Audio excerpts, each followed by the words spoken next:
सहवास के प्राचीन 9 नियम संबंध बनाने के पौराणिक नियम पौराणिक जमाने में सिर्फ ऋषि मुनि ही हुआ करते थे। इन ऋषि मुनियों ने सहवास को लेकर बहुत सारे नियम बनाए हुए थे। इस दौर में बहुत सारे युवा हैं जो संबंध बनाने का नियम नहीं जानते हैं। अगर आप यह नियम अच्छी तरह से समझ पाते हैं और अपनी जिंदगी में लागू करते हैं तो जिंदगी जीने का आनंद बहुत लाभदायक हो सकता है। तो आप अपनी जिंदगी के बेहतर बनाने के लिए जरूर अपनाएं यह नियम जो हम अभी बताने जा रहे हैं। सदियों से यानी प्राचीन समय से हैं।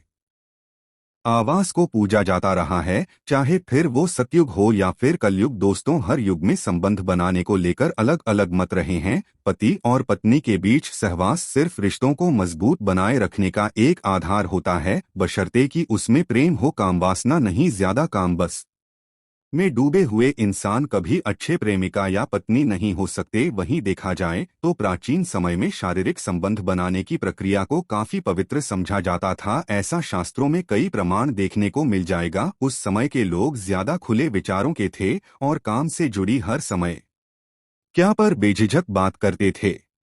गौरतलब है कि सहवास जैसे विषय पर पहला ग्रंथ कामसूत्र भारत की देन है, जिसे दूसरी सदी में आचार्य वात्स्यायन ने लिखा था। दोस्तों, आप नहीं जानते तो हम बता दें कि सहवास को लेकर कुछ नियम हैं जिन्हें आत्म कल्याण के लिए जरूर पालन करना चाहिए, न कि वासना के लिए। आइए जानते हैं क्या है वह नियम जिन्हें अपनाकर हम जीवन को सन्मार्ग पर ले जा सकते हैं। दोस्तों, प्राचीन नियमों के अनुसार सहवास से वंश प्रति मैत्री लाभ, साहचर्य सुख, मानसिक रूप से विपक्ष, दीर्घायु, शारीरिक और मानसिक स्वास्थ्य सुख की प्राप्ति हासिल की जा सकती है। अगर वर्तमान में देखा जाए तो आज की युवा पीढ़ी सिर्फ आनंद के लिए एक दूसरे से संबंध स्थापित करते हैं, जबकि वह यह नहीं जानते कि पति और पत्नी के बीच शारीरिक संबंध रिश्तों को मजबूत बनाए रखने का एक आधार होता है, बशर्ते कि उसमें प्रेम हो, काम वासना नहीं। अगर हमारा राय ली जाए तो यह जरूरी हो जाता है कि आज की युवा पीढ़ी को सहवास के प्राचीन नियमों के बारे में जानना चाहिए, ताकि उनके रिश्ते आपस में अधिक मजबूत हो सके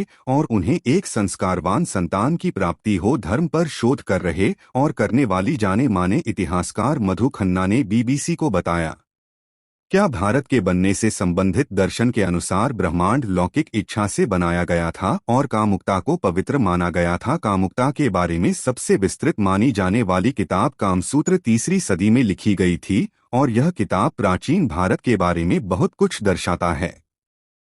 मित्रों, वीडियो में आगे बढ़ने से पहले आपसे एक अनुरोध है, कृपया हमारे इस चैनल पर पहली बार आए हैं तो चैनल को सब्सक्राइब अवश्य कीजिएगा। हमारे द्वारा दिए गए जानकारी अच्छी लगे तो अपने दोस्तों के पास इस वीडियो को शेयर जरूर कीजिएगा। आइए जान लेते हैं क्या है प्रथम नियम। शास्त्रों के बात की जाए तो शास्त्रों के अनुसार मनुष्य के शरीर में व्यान, समान, अपान, उडान और ब्रांड नाम के 5 प्रकार की वायु रहती है। मित्रों, इन पांचों में से एक अपान वायु ही मल मूत्र, शुक्र, गर्ग और आतंक को बाहर निकालने का कार्य करती है। अच्छे से समझे तो इसमें से शुक्र को ही वीडियो भी कहा जाता है, यानी यह वायु संभोग से संबंध रखती है। शास्त्रों के अनुसार बात की जाए तो जब इस वायु की गति में फर्क आता है या यह किसी भी प्रकार से दूषित हो जाती है तो मूत्राशय और गुर्दा संबंधी रोग उत्पन्न होते हैं, जिस वजह से संभोग की शक्ति पर भी असर पड़ता है। अपान वायु ही स्त्रियों में माहवारी, प्रजनन और यहाँ तक कि सहवास को भी नियंत्रित करने का कार्य करती है। इसलिए मनुष्यों को चाहिए वह अपने शरीर में इस वायु को शुद्ध और गतिशील बनाए रखने के लिए अपने उदर यानी पेट को साफ रखें और निष्ठ समय पर शौचादि से निवृत्त हो। नंबर 2 क्या कहता है दूसरा नियम। दोस्तों, कामसूत्र के रचिता ऋषि वात्स्यायन के अनुसार कहते हैं कि स्त्रियों को काम शास्त्र का ज्ञान होना बेहद जरूरी है, क्योंकि इस ज्ञान का प्रयोग पुरुषों से अधिक स्त्रियों के लिए जरूरी है। हालांकि पति पत्नी दोनों को ही इसका भरपूर ज्ञान हो तभी अच्छे सुख की प्राप्ति होती है। ऋषि वात्स्यायन के अनुसार स्त्री को विवाह से पहले पिता के घर में और विवाह के पश्चात पति की अनुमति से काम की शिक्षा जरूर लेनी चाहिए। ऋषि वात्स्यायन के कहने का मतलब मत है कि स्त्रियों को गणिका की तरह व्यवहार करना चाहिए।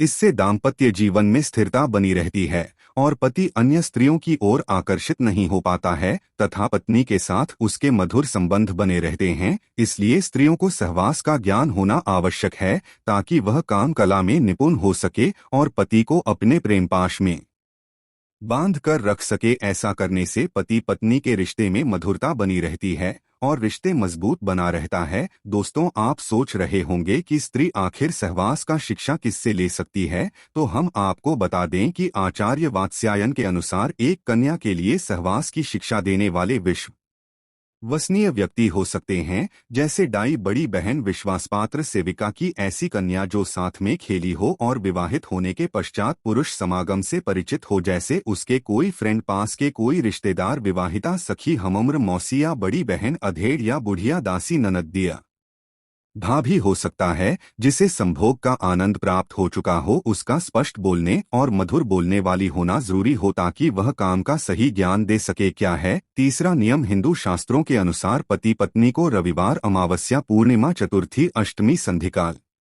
संक्रांति, श्राद्ध पक्ष, श्रावण मास, नवरात्रि और ऋतुकाल आदि में किसी भी रूप में शारीरिक संबंध स्थापित नहीं करनी चाहिए। जो स्त्री पुरुष इस नियम का पालन करते हैं, उनके घर में सुख, शांति, समृद्धि और आपसी प्रेम सहयोग बना रहता है, और जो ऐसा नहीं करते वह अपने घर में गृहकलह और धन की हानि और आकस्मिक घटनाओं को आमंत्रित करने का काम करता है। नंबर 4 चौथा नियम। दोस्तों, रात्रि का पहला प्रहर रतिक्रिया के लिए उचित समय है। अगर इस प्रहर में की गई रतिक्रिया के फलस्वरूप ऐसी संतान प्राप्त होती है जो अपनी प्रवृत्ति एवं संभा में धार्मिक, सात्विक, अनुशासित, संस्कारवान, माता पिता से प्रेम रखने वाले, लोगों का मदद करने वाले, धर्म का कार्य करने वाले, यशस्वी एवं आज्ञाकारी होती है, शिव का आशीर्वाद प्राप्त होता है, ऐसी संतान की लंबी आयु एवं भाग्य प्रबल होता है। प्रथम प्रहर के बाद ऐसा माना जाता है कि राक्षस गण पृथ्वी लोक के भ्रमण पर निकलते हैं। उसी दौरान जो संबंध स्थापित की गई हो, उससे उत्पन्न होने वाली संतान में राक्षसों के ही समान गुण आने की प्रबल आशंका होती है। पहले प्रहर के बाद प्रतिक्रिया इसलिए भी अशुभ कार्य है क्योंकि ऐसा करने से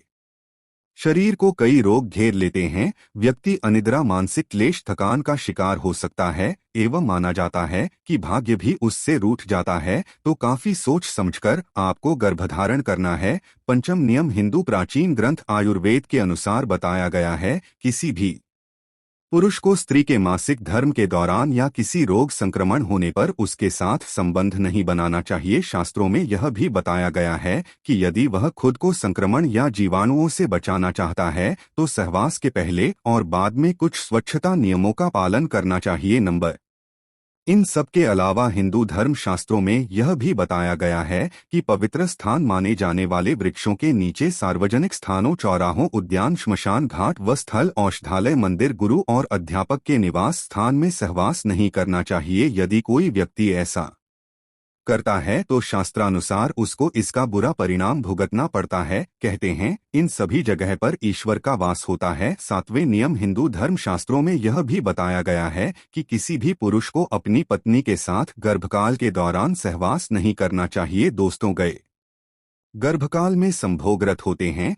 तो भावी संतान के अपंग और रोगी पैदा होने का खतरा बना रहता है, इसीलिए गर्भकाल में सहवास करना वर्जित किया गया है। हालांकि कुछ शास्त्रों के अनुसार 2 या 3 माह तक सहवास किए जाने का उल्लेख मिलता है, लेकिन गर्भ ठहरने के बाद सहवास नहीं किया जाए तो ही उचित है। अगर शास्त्रों के बाद न भी माने तो आप खुद सोच सकते हैं कि क्या गर्भकाल में सहवास करना उचित है या अनुचित। 8वीं नियम। महिलाओं को मासिक धर्म शुरू होने के प्रथम 4 दिवसों में संभोग से पुरुष रुग्णता को प्राप्त होता है, जैसे 5वीं रात्रि में संभव से कन्या, 6ठी रात्रि में पुत्र, 7वीं रात्रि में बंध्या पुत्री, 8वीं रात्रि के समागम से ऐश्वर्यशाली पुत्र, 9वीं रात्रि में ऐश्वर्यशालिनी पुत्री, 10वीं रात्रि के संभोग से अति श्रेष्ठ पुत्र और 11वीं रात्रि के संभोग से सुंदर पर संदिग्ध आचरण वाली कन्या, 12वीं रात्रि से और गुणवान पुत्र, 13वीं रात्रि में चिंतावर्धक कन्या और 14वीं रात्रि के संभोग से सद्गुणी तथा बलवान पुत्र की प्राप्ति होती है।